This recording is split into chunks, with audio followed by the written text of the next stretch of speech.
here with Bill Barlow from Barlow and Williams. Bill, how you doing today?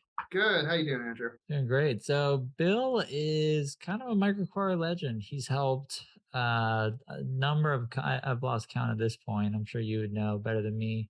Get microacquired, and so I'm really excited for this one.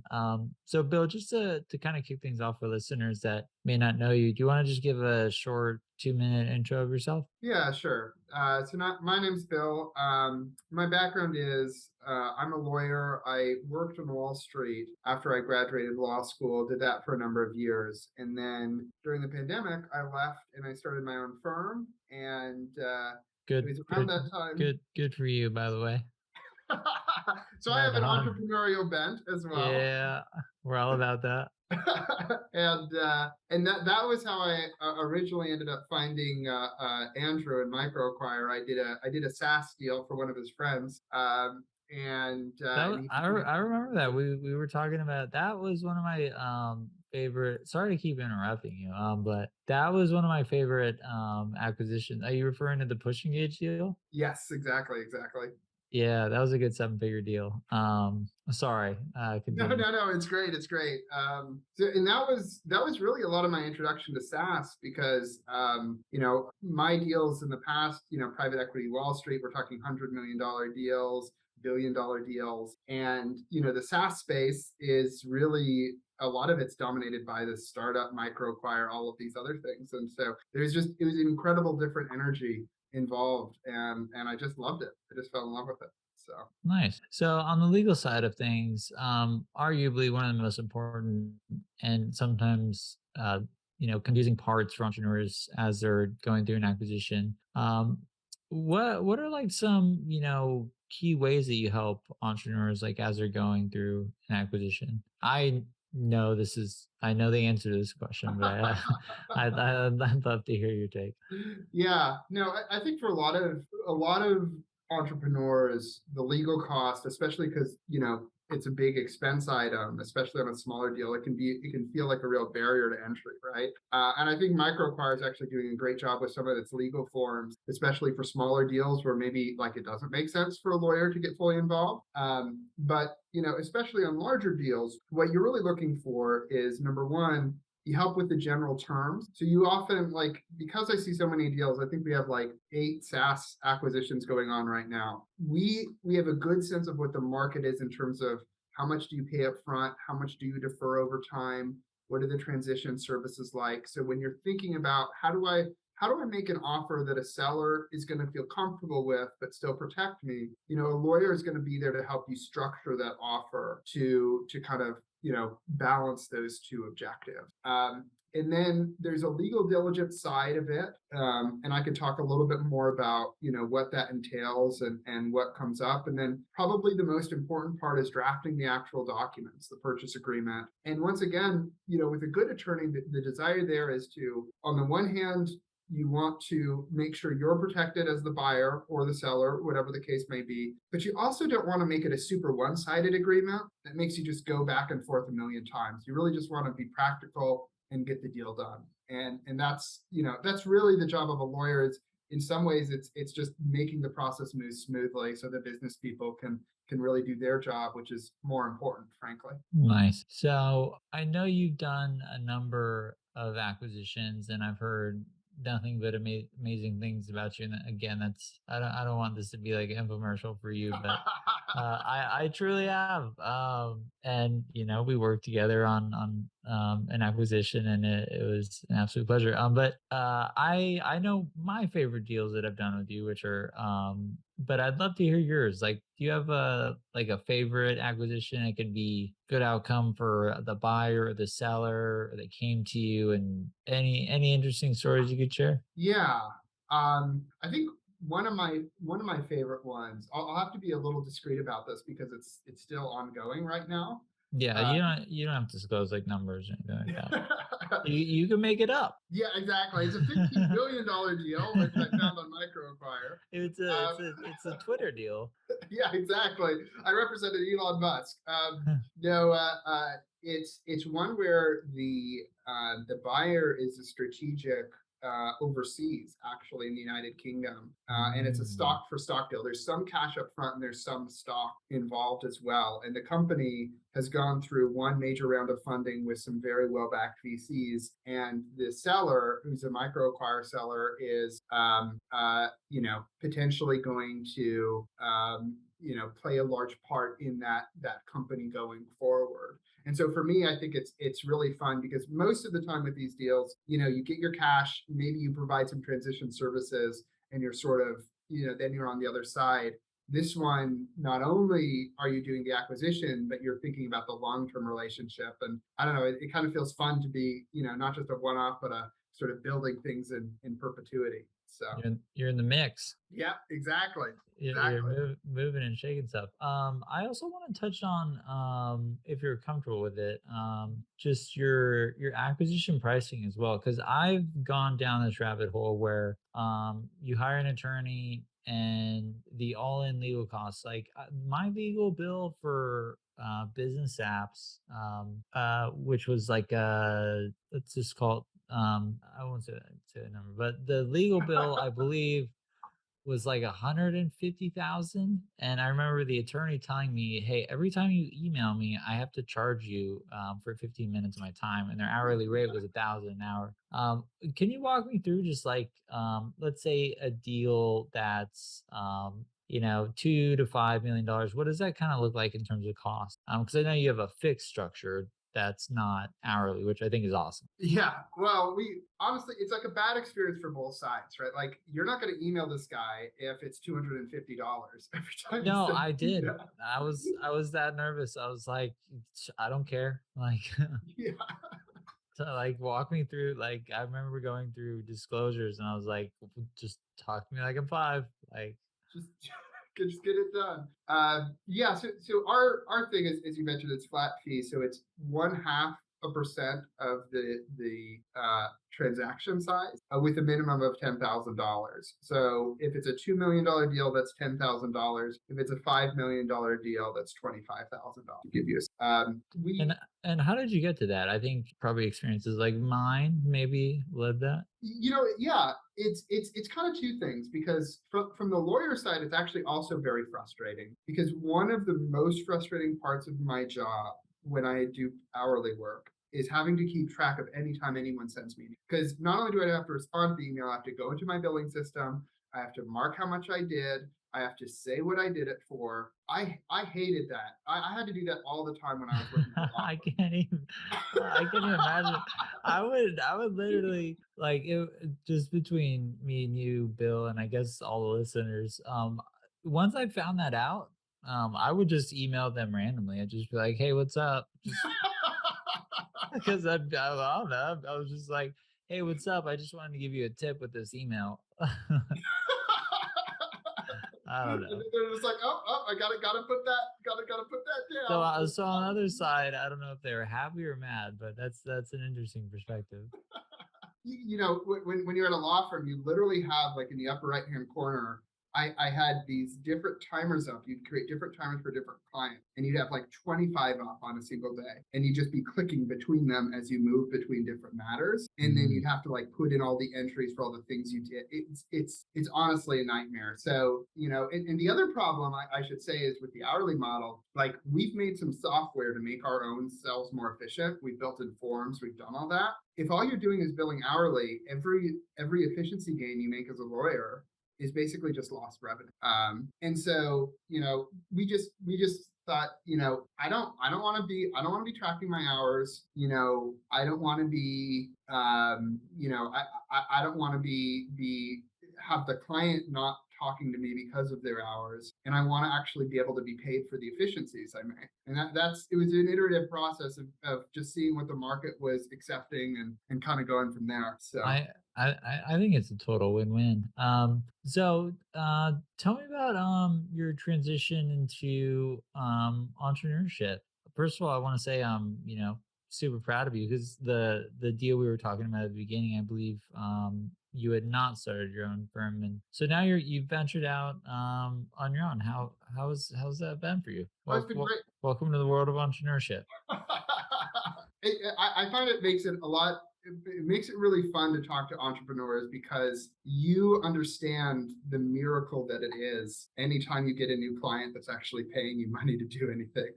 I remember the first time I got my first client, it just, I don't know, it just felt like how is this happening that somebody is, without me being a part of some big organization, somebody's just paying me for my value, for my time. And You never forget that first customer. I yeah, remember mine, and yeah, you never forget it. what was yours? I would love to hear. For microacquire, it was actually Ryan Holmes, the CEO of Hootsuite, or now chairman. And I'm kind of a startup nerd, so when that came in, I was like, "Whoa, like that's so cool!" Like, Oh hey man. Ryan, I hope I don't let you down with microacquire.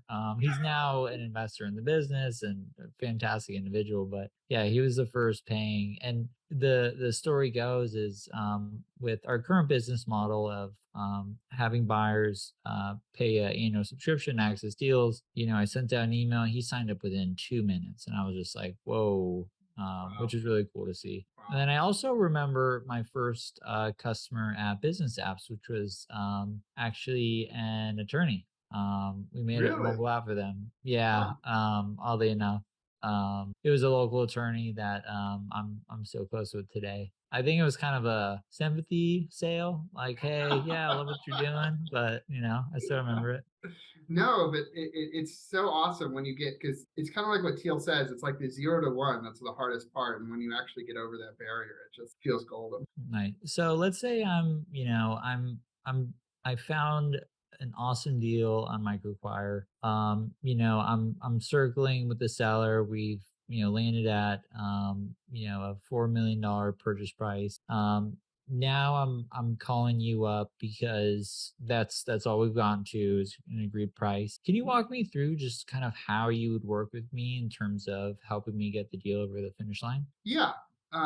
So the first thing we would probably do is we would help you with the LOI, draft that up. We would talk you through terms. $4 million, is that all up front? Do you have any deferred payments? Do you have any earnout payments? We would talk you through what transition services do you expect that you'll need from the seller going forward. That can be typically included. We could talk through, sometimes you get into the weeds of this, sometimes you don't, the period of the non-compete, etc. Basically, the idea is you want to kind of front anything that are big enough that they could potentially turn the deal south if you don't agree to them kind of upfront. And then once you do that, then what usually will happen is kind of a period where the lawyers will step a little bit into the background. And this is why usually after you get an LOI signed, you start doing financial diligence a little bit more heavily. And when deals fall apart, they typically happen because something has come up in financial diligence. Income wasn't what you expected, expenses were greater than what you expected. And so you typically don't want to be incurring a lot of legal fees until you at least do a couple, get through a bit of financial diligence. But once you're sufficiently through that process, that's typically where you kind of bring back the lawyers. They draft up the purchase agreement. And sometimes, by the way, with financial diligence, the purchase price will change a little bit. Terms will change, earnouts will change. That's perfectly fine. But then you bring us in. We are usually very quick to draft. We can usually draft within a couple days, get an agreement out to the sellers, and then we're just doing the back and forth until typically in these size of deals you have a simultaneous sign and close. Nice.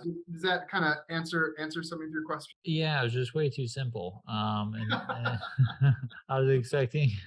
I mean, no, I've been through it, but it was a little more on my end. Just from personal experience, it wasn't that straightforward.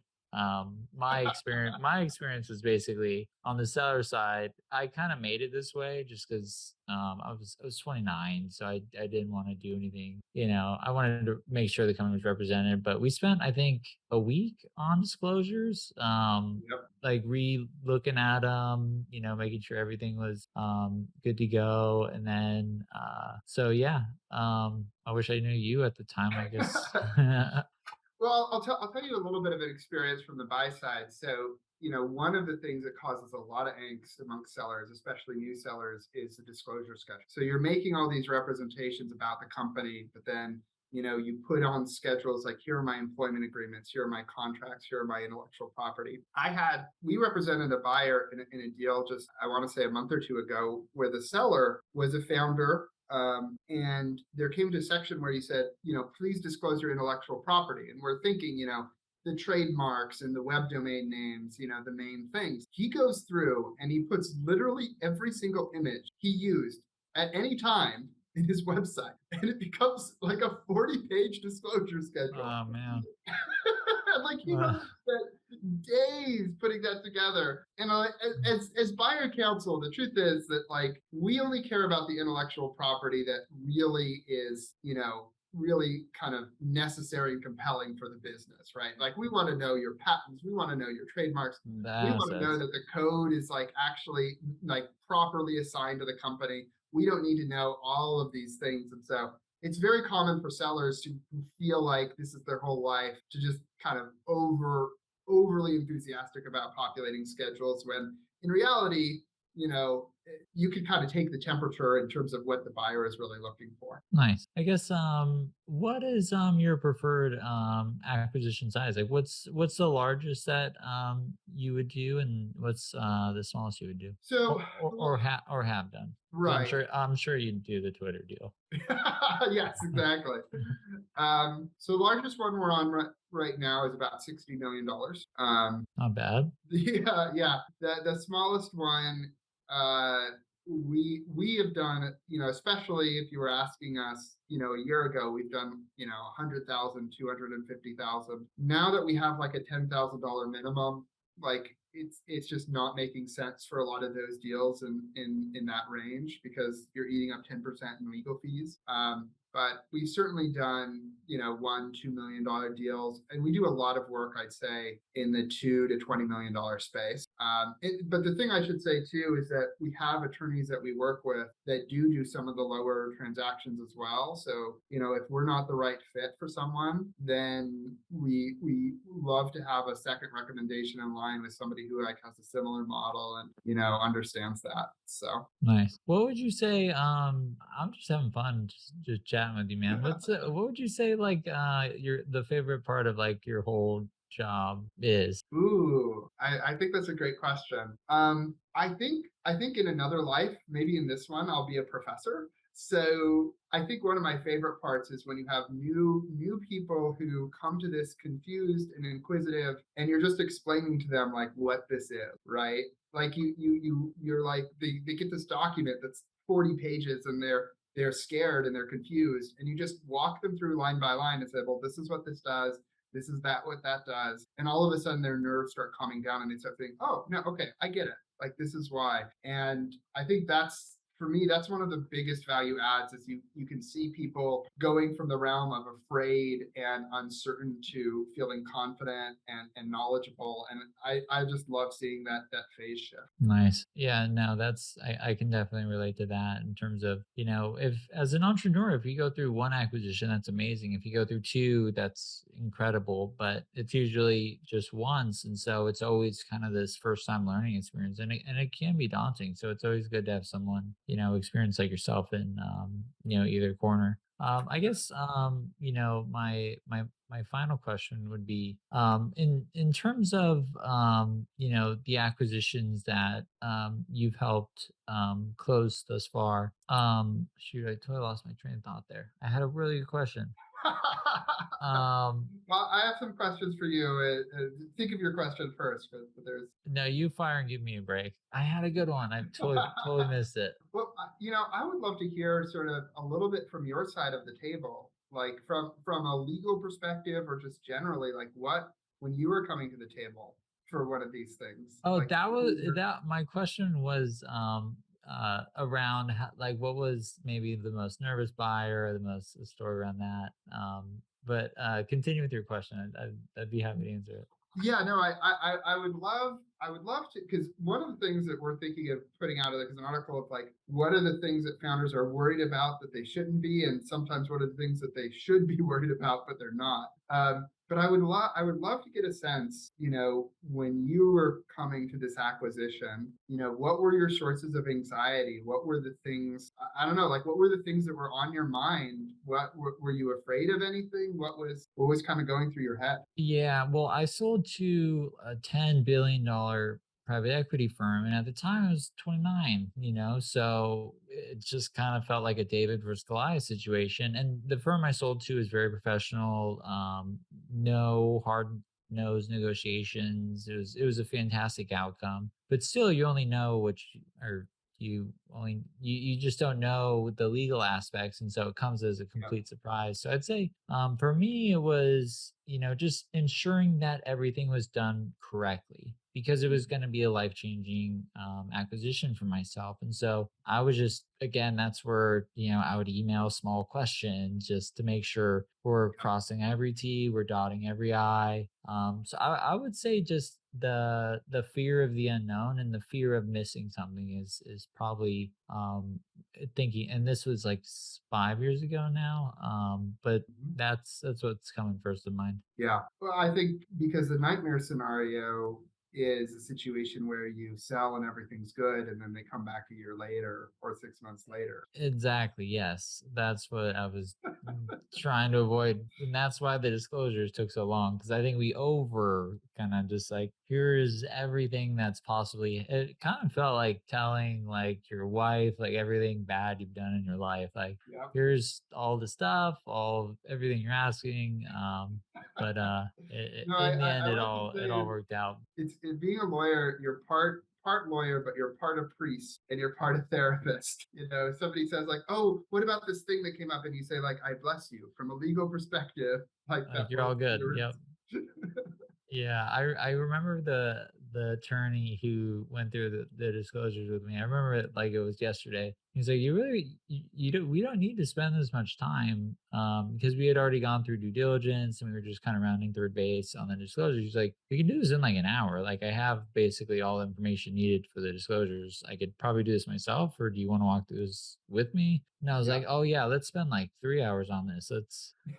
So, maybe there's a potential blog post for you there. I guess, final question would be, as you're, helping entrepreneurs and, going through acquisitions, and you continue to help buyers and sellers. If people want to get in touch with you to just learn how you can help on the buy side or the sell side, what's the best way to get in contact with you? Yeah, so there's a lot of ways.